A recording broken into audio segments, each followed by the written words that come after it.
তেজগাঁও গির্জা হল পর্তুগিজ আমলে নির্মিত উপমহাদেশের এ যাবৎ প্রাপ্ত সবচেয়ে প্রাচীন স্থাপত্যের একটি। তেজগাঁও পুরাতন গির্জার চূড়ার উপরে স্থাপিত খোদাই করা শিলালিপি আরবিক ভাষায় ১৬৭৭ সংখ্যাটি দেখায়। তাই ১৬৭৭ সনটি হয়তো তেজগাঁ জপমালা রানী গির্জা প্রতিষ্ঠার বছর। ১৯৪০ সালে গির্জাঘরের জীর্ণ ছাদটি পুনঃসংস্কার করা হয়। এ সময় পাল পুরোহিত father Dominic D Rozario CSC bishop T J. ক্রাউলির নির্দেশে জরুরি ভিত্তিতে তা মেরামত করার। এজন্যই গির্জার প্রধান প্রবেশদ্বারের উপরে ১৯৪০ সালের কথা উল্লেখ আছে।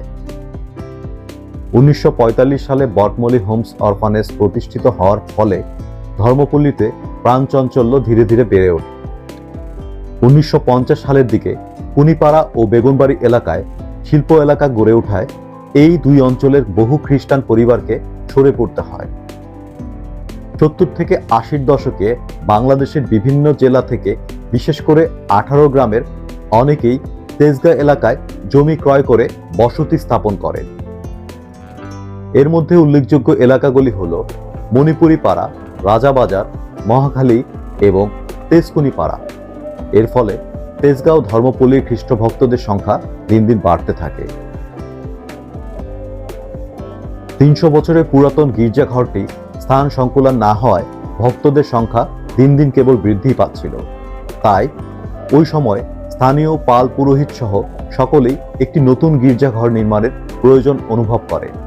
১৯৯১ সালের ৬ March archbishop Michael Rosario গির্জার ভিত্তিপ্রস্তর স্থাপন করেন এবং ১৯৯৩ সালে ২২ জানুয়ারি বহুদিনের প্রতীক্ষা এবং অনেকের সমবেত প্রচেষ্টার স্মারক পবিত্র জপমালা রানীর নতুন গির্জাঘরের আশীর্বাদ ও শুভ উদ্বোধন করে।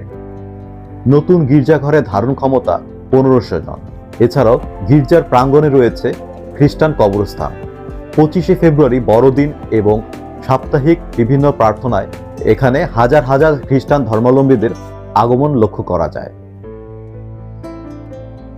টু দ্য ফোকাস মূলত তথ্য ও বিনোদনমূলক একটি ইউটিউব চ্যানেল।